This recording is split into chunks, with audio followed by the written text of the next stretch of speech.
আসসালামু আলাইকুম। I am Aiman and welcome to my YouTube channel. এখানে আপনি পাবেন ইসলামিক ঘটনা, শিক্ষামূলক ভিডিও, সত্য ও প্রতিবাদ এবং হৃদয় ছুঁয়ে যাওয়ার মতো কিছু সত্য ঘটনা।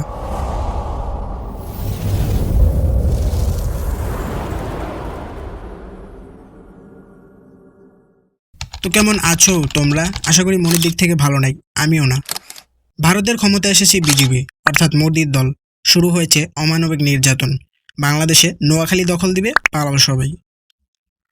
আওয়ামী বৈধ, বাকি সব অবৈধ ইত্যাদি।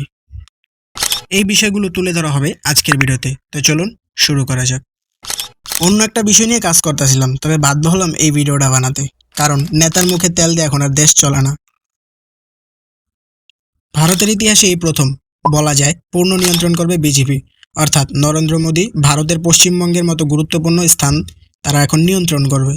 2026 সালে নির্বাচনে মমতা ব্যানার্জি তৃণমূল কংগ্রেসকে হারিয়ে জয় করে বিজেপি। তবে এটির মাধ্যমে বা এই ফলাফল নিয়ে শুধু ভারত নয়, বাংলাদেশেও আলোচনা হয় বিভিন্ন বিষয়, যেমন সীমান্ত, বাণিজ্য, পানি বন্টন, বিভিন্ন ইস্যু। তবে আলোচনা কি এখানেই শেষ? চলুন বিস্তারিত বুঝে আসি। মমতা ব্যানার্জি দল হেরে যাওয়ার কারণটা কি? মমতা ব্যানার্জি হেরে যাওয়ার কারণ কিছুটা বাংলাদেশের বিএনপি এর মতো, অর্থাৎ তাদের ফ্যামিলি কার্ডের মতো। আশা করি যারা বোঝার বুঝতে পেরেছেন। যাই হোক, আজকের বিষয় শুধু রাজনৈতিক দল নয়, বরং রাজনৈতিক, গণতান্ত্রিক এবং শাসন ব্যবস্থা ইত্যাদি। তো চলুন শুরু করা যাক। চলুন বোঝার চেষ্টা করি। দেখেন, পুরো ভারতে কিন্তু বিজেপি রাজনীতি করছে মূলত হিন্দুত্ববাদকে পুঁজি করে। মোদী এবং তার দল ভারতের হিন্দু সমাজকে বোঝাতে চায় যে এই দেশে শুধুই তাদের, এই দেশ শুধুই তাদের, এখানে তারা যেভাবে চাইবে সেভাবে তারা থাকবে, সে অবস্থায় সে ব্যবস্থা তাদের করতে হবে। বিভিন্ন মাধ্যমে ভারতকে বোঝানো হয় যে কোনো সময় মুসলিমরা সব কিছু দখল দিবে, অর্থাৎ ভারতে যত মুসলিম আছে এদের বেশিরভাগই আসলে বাইরের থেকে এসেছে, এটা তাদের দাবি। এরা বাংলার মানুষ, এরা ভারতের নয়, এবং এর কারণে বহু মানুষের নাগরিকত্ব বাতিল করে দিয়েছে ভারত। ভারতের দাবি এরা বাংলাদেশ থেকে এসেছে হিন্দুদের অধিকার নষ্ট করতে, তাই হিন্দুত্ববাদকে টিকিয়ে রাখতে ঐক্যবদ্ধ হতে হবে, এটাই তাদের দাবি। এই প্রচারগুলো করে ভারতের কিছু হলুদ মিডিয়া। বিজেপি ব্রেন ওয়াশ করেছে তাদের ওই সমর্থকদের। কিন্তু আসলে কি তাই? গত 200 থেকে 500 বছরে এমন একটা ঘটনা দেখান তো, যেখানে মুসলিমরা ভারতের অকারণে হিন্দুর ওপর অন্যায় করেছে, আক্রমণ করেছে। পারবেন? পারবেন পারবেন দেখাতে? জানি পারবেন না। কিন্তু বাংলাদেশে কি হচ্ছে? বাংলার কথায় পরে আসি। ইন্ডিয়ার মুসলমানদের অবস্থা দেখি। 200 থেকে 500 বছরে কি হয়নি? কত হয়রানি, ধর্ষণ, গুম, খুন ইত্যাদি, বলি, নির্যাতনের শিকার হয়েছে তারা, তার প্রমাণ দিচ্ছি। দেখুন এই উগ্র হিন্দুরা কিভাবে এই মুসলিম দম্পতিকে হেনস্থা করছে। দেখুন এই উগ্র শালারা হোলির নামে কিভাবে মুসলিম দম্পতিকে হেনস্থা করতেছে, পুরুষকে তো করতেছে, দেখুন মহিলাকে। এটি স্পষ্ট যৌন হয়রানি। এটি কি শেষ না? আরও দেখুন, এই দৃশ্যটি দেখুন। একজন বোরখা পরা মহিলাকে রং মারছে।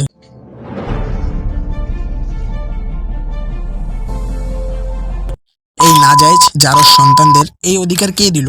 বাপমা যদি শিক্ষা না দিতে পারে তাহলে জন্ম দিল কেন? না, এখানে শেষ নয়, আরও আছে, আরও আছে, দেখতে থাকুন। দেখুন এই ভিডিও, যেখানে নিষিদ্ধ পল্লীতে জন্ম নেওয়া এক হিন্দু উগ্রর বাচ্চা কিভাবে একজন মুসলিমকে জোর করে তাদের বাপের নাম নেওয়াচ্ছে কাল্পনিক বাবা। हमें क्या रहना या गलत है ना। पाकिस्तान क्या है? कुछ भी नहीं। बोल जय श्री, अगर चाहे ना बोलो जय श्री, जय श्री राम, बोल जय श्री राम, बोल शंकर भगवान की। अरे बोल दे, कुछ ना भी करने का, बोल दे शंकर भगवान की जय। কি অবাক হচ্ছেন? অবাক হওয়ার কিছুই নেই, আরও আছে। এই ভিডিওটা দেখুন।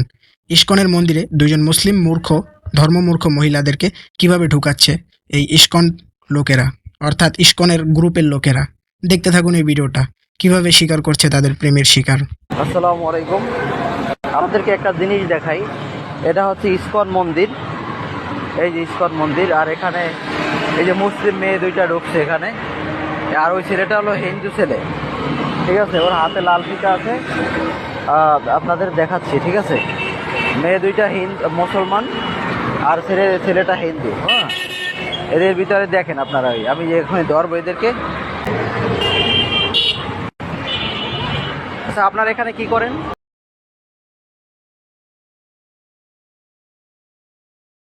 হয় আপনাদের কিসের ফ্রেন্ড? ছেলে মুসলিম মেয়ের কিভাবে ফ্রেন্ড হয়? কোনদিন করবি না বল? মুসলিম মেয়ে লইয়া যাবি মন্দিরে?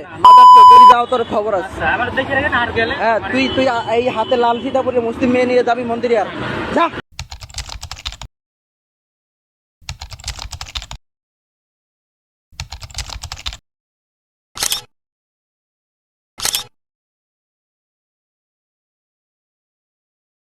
আমি মনে করি এখানে শুধু হিন্দুদের দোষ না, দোষ আছে তাদেরও, তাদের জন্ম দেওয়া মা বাবার।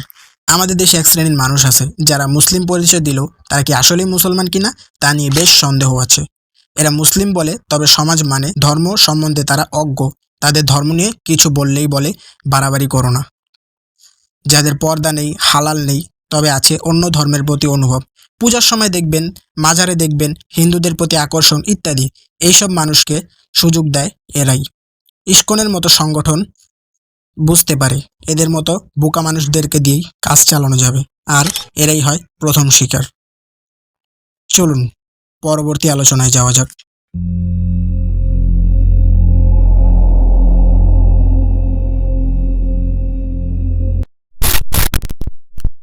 এবার এই ভিডিওটা দেখুন। রাস্তায় নামাজ নিয়ে নাকি তাদের সমস্যা হচ্ছে।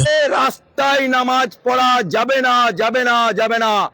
আজকে আমার শুক্রবার হাইকোর্টের মসজিদে অলরেডি পুলিশ দাঁড়িয়ে থেকে রাস্তা ক্লিয়ার করেছে। নামাজ পড়বে, খোদাকে ডাকবে, আল্লাহকে ডাকবে, প্রেয়ার করবে, মসজিদের ভেতরে করবে, কোনো ডিস্টার্ব করা যাবে না। আর 3000 বুলডোজার আসছে, 3000। তাহলে এগুলা কি?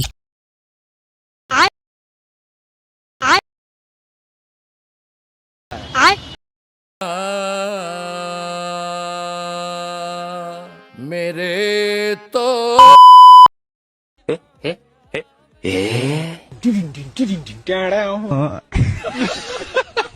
मतलब वो अलग ही लेवल का बंदा था।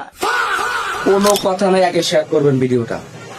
ভারতে নামাজ চলাকালীন অবস্থায় হিন্দুরা মসজিদের মধ্যে ঢুকে ব্যান্ড পার্টি নিয়ে নামাজরত অবস্থায় থাকা ভাইদের ডিস্টার্ব করতেছে।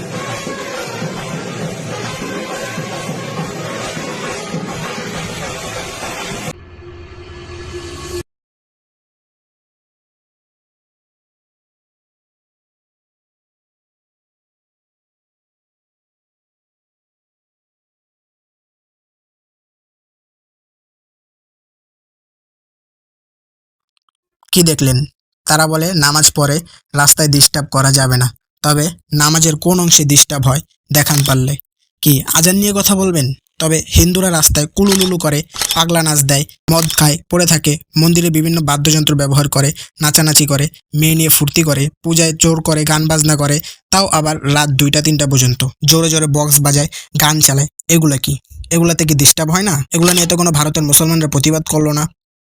এগুলো তাদের কাছে মধু, রসমালাই।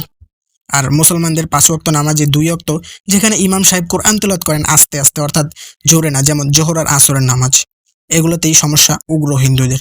এবার দেখেন, শুভেন্দু বলে ভারতের সাথে বাংলাদেশের যুদ্ধ কয়েকদিনের নয়, কয়েক মিনিটের ব্যাপার। বাংলাদেশের সঙ্গে যুদ্ধ ভারতের কাছে তো কয়েকদিনের ব্যাপার নয়, কয়েক মিনিটেই ফয়সলা হয়ে যাবে। ভারত কেন আমেরিকা এসে কোনোদিন বাংলাদেশ দখল করতে পারবে না। বাঙালির সাহস দেখেছি 71 সালে।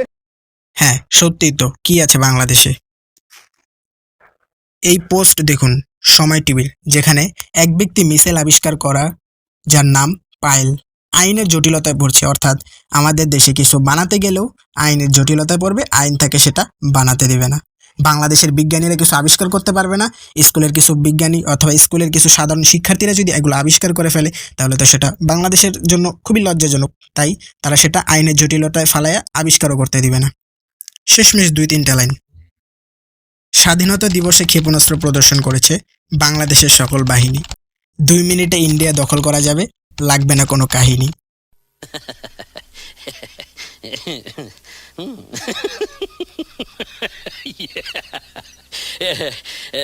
অন্য দেশগুলোতে যতই শক্তি থাকুক, বাংলাদেশ কখনোই দখল করতে পারবে না, কারণ আমাদের আছে সবচেয়ে বড় মিসাইল, বুক ভরা চেতনা। আমরাই আবিষ্কার করেছি ভয়ঙ্কর নাদেন বোমা, একবার মারলে বোমাই দেখা যায় না। এটাই আমাদের 2-3 মিটারের রেঞ্জের বোমা। তো তো আজকের মতো বিদায় নিচ্ছি প্রিয়। ভিডিওটি ভালো লাগলে লাইক করে দিও। কিছু জালেমকে করে দিব শেষ। তোমাদের সকল মুসলমানদেরকে জানাই আল্লাহ হাফেজ।